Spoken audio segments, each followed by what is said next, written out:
नमस्कार, स्वागत है आप सभी का एनडी न्यूज में। मैं हूं संजय सिंह चौहान और आज हम मौजूद हैं नोएडा के भूड़ा गांव में। का जवाना जी को अभी नोएडा विधानसभा से प्रभारी बना गया है। तमाम बातचीत करेंगे किस तरीके से जो बड़ी जिम्मेदारी दी है पार्टी ने उसको निभाएंगे और आम आदमी पार्टी की सीट नोएडा में किस तरीके से जिताएंगे, तमाम चर्चा करेंगे। बहुत बहुत स्वागत है। नमस्कार। सबसे पहले तो मैं आम आदमी पार्टी के शीर्ष नेतृत्व का आभार व्यक्त करता हूं, जिन्होंने मुझे इस काबिल समझा और इतनी बड़ी जिम्मेदारी दी। अच्छा, अब हमारी जो पार्टी है, ये आपको सभी को पता है कि 403 सीटों पे हमारी पार्टी चुनाव लड़ रही है।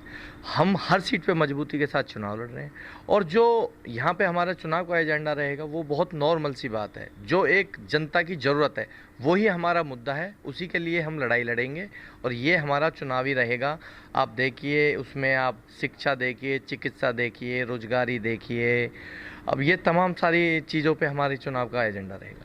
तमाम तरीके की बातें की जा रही है और उत्तर प्रदेश का 100 विंडो नोएडा कहा जाता है। पार्टियों का भी काफ़ी बड़ा जमावड़ा है नोएडा में और एनसीआर से लगा हुआ है। दिल्ली में आपकी सरकार चल रही है तो लोग ऐसा भी अंदाज़ा लगाते हैं कि नोएडा में भी इसका फ़ायदा मिलेगा।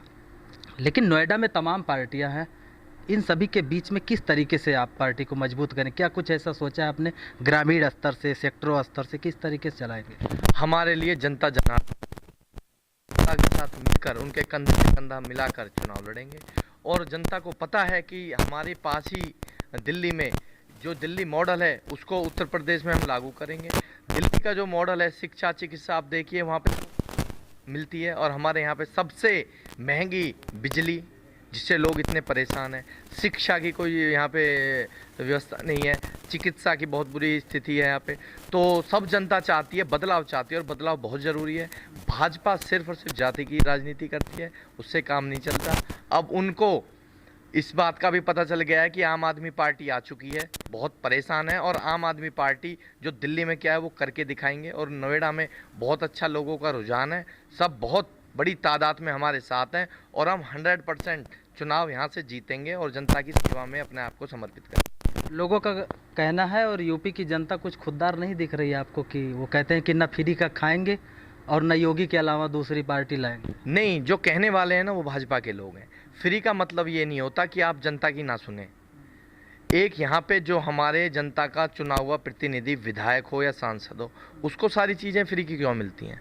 उसको रहना फ्री, उसका जो बंगला होता है उसका फ्री, उसका घर फ्री, उसकी गाड़ी फ्री, उसके सारे खर्चे फ्री होते हैं। तो एक जो जनता चुन के उनको भेजती है, उनको क्या कोई चीज़ नहीं देनी चाहिए? तो ये सब कहने की बातें हैं। हम जनता के साथ खड़े हैं और जनता की मूलभूत चीज़ों को ही तो हम उठाते हैं।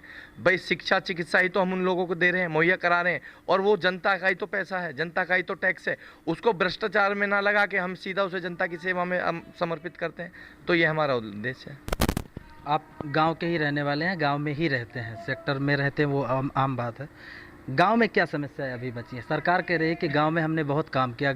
नोएडा की बात करें तो स्वच्छता को लेकर, चिकित्सा को लेकर तमाम विकास के दावे किए जा रहे हैं। अभी क्या आपको लगता है कुछ समस्या बची? गाँव की समस्या, मैं अपने गांव की आपको समस्या बता देता हूं। मेरे गांव में जो पानी आता है, जो यहाँ पे पीने का लोग पानी यूज़ करते हैं, वो इतना गंदा आता है कि यहाँ पे जो सीवर हैं, वो सारा सीवर गटर का पानी लोगों के घर में आ रहा है।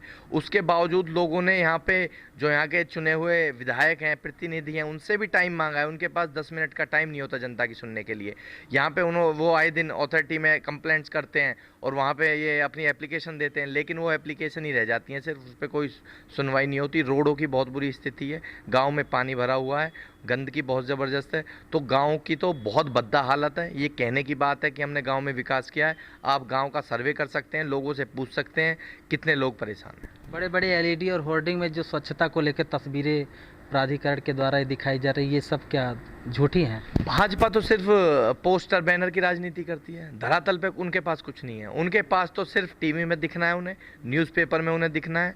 मोदी जी का बहुत बड़ा फोटो आता है, योगी जी का बहुत बड़ा फोटो आता है, टीकाकरण मुफ्त, ये मुफ्त मुफ्त। लाइन देखिए आप टीकाकरण में, लोग टीकाकरण नहीं करा पा रहे हैं अपना, इन पे कोई व्यवस्था नहीं है। आप उसमें देखिए कोरोना काल में लोगों की क्या स्थिति हुई है। तो सिर्फ और सिर्फ कहने से कुछ नहीं होता। जनता सब इनकी बातें समझ चुकी है, इनकी जुमला वाली समझ। वैक्सीन को लेकर यूपी सरकार ने रिकॉर्ड दर्ज किया है, वैक्सीन लगा। रिकॉर्ड तो सिर्फ कागजों में दर्ज है ना। कागजों में तो इन्होंने वर्ल्ड का बेस्ट बताया है उत्तर प्रदेश को।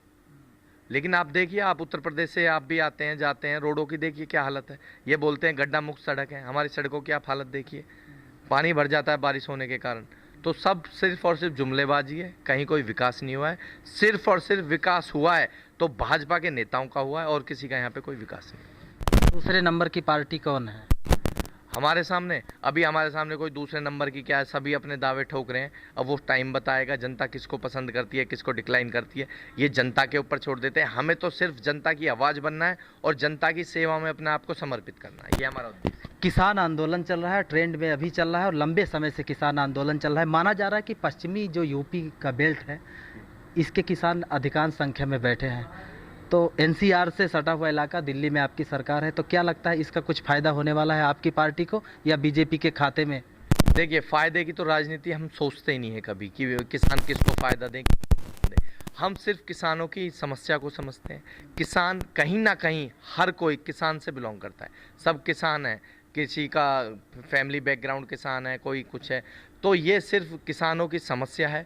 किसानों की समस्या भाजपा को सुननी चाहिए। क्या मोदी जी के पास 10 मिनट का टाइम नहीं है किसानों की समस्या सुनने के लिए? वो पिछले 1 साल से बॉर्डर पे बैठे हुए हैं अपने घर को छोड़ के। तो किसी को मज़ा नहीं आता है घर से बाहर, सब चाहते हैं कि हम कंफर्ट की ज़िंदगी जिएं। वो बेचारे फुटपाथ पे पड़े हुए हैं, और एक हमारे प्रधानमंत्री जी को 5 मिनट का टाइम नहीं है उनकी समस्या सुन सकें। लेकिन कृषि मंत्री को तो उन्होंने 12 दौर की वार्ता हुई, फिर भी कोई समाधान नहीं। भेजा तो वार्ता के लिए ना। कृषि मंत्री के पास पावर नहीं है ना, कुछ पावर होगी तभी तो समाधान होगा। वो तो सिर्फ जाते हैं और बैठ के आ जाते हैं, उनके पास कोई समाधान करने की शक्ति नहीं है। शक्ति ऊपर से उन्हें प्रदान होगी तभी समाधान होगा। अमित शाह, मोदी जी ही सरकार को चला रहे हैं, और तो सब इनके सिर्फ और सिर्फ जुमलेबाजी हैं, उनको आगे बढ़ा देते हैं, और वो समाधान कभी नहीं कर पाएंगे जब तक ये खुद नहीं चाहेंगे। पिछली सरकार, बीजेपी कहती है कि पिछली सरकारों में जो माहौल था यूपी में, माहौल ख़त्म हो गया है, बहु बेटियां सुरक्षित हैं, क्राइम जो था वो अब ना के बराबर है, अपराधियों के घर गिराए जा रहे हैं, आपने देखा होगा। तो ये किस दिशा से देखते हैं आप? ये मैं इस दिशा से देख रहा हूँ। आप ये देखिए, ये बोलते हैं क्राइम फ्री है। हाथरस कांड हुआ, कानपुर कांड हुआ, उन्नाव कांड, कितने कांड मैं आपको गिना दूँ जो इनकी सरकार में हुए हैं। सबसे ज़्यादा क्राइम हुआ है तो सिर्फ भाजपा की गवर्नमेंट में हुआ है। और ये लोग कहते हैं क्राइम फ्री हमने उत्तर प्रदेश को बनाया, तो सिर्फ और सिर्फ ये इस बात को गलत कहते हैं। तो ये वादे हैं कि यहाँ पे क्राइम रेट कम हुआ है, तब से सरकार आई है क्राइम रेट बढ़ा है, और इनसे बड़ा गुंडा कोई नहीं हो सकता।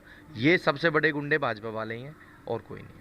नोएडा विधानसभा के जो मतदाता हैं, इनको साधने के लिए क्या रणनीति, ठोस रणनीति क्या तैयार की गई है? रणनीति कुछ नहीं है, हमें जनता के बीच में रहना है, उनकी आवाज़ बनना है, उनकी समस्याओं का समाधान कराना हमारा पहली प्राथमिकता रहेगी। उनकी जितनी हम हेल्प कर सकें उतनी हम उनकी कर रहे हैं। पिछले कोरोना काल में भी हमसे जो हो पाया हमने किया। हम जिस काबिल हैं उस काबिल हम उसके साथ हैं और उसके साथ ही रहें। तो पंकज अवाना जी हैं, प्रभारी बनाए गए हैं नोएडा विधानसभा से, और जिस तरीके से तैयारी चल रही है, समय कम ही एक तरीके से समझा जाएगा। यूपी विधानसभा चुनाव को लेकर सभी पार्टियां अलग अलग तरीके से अपने अभियान को बढ़ावा दे रही हैं, और आने वाले समय में जब चुनाव होगा तो देश की जनता, प्रदेश की जनता जनार्दन तय करेगी कि किस पार्टी के हाथों में यूपी की कमान देनी है। अपने कैमरा पर्सन के साथ संजय सिंह चौहान, AND न्यूज़, नोएडा।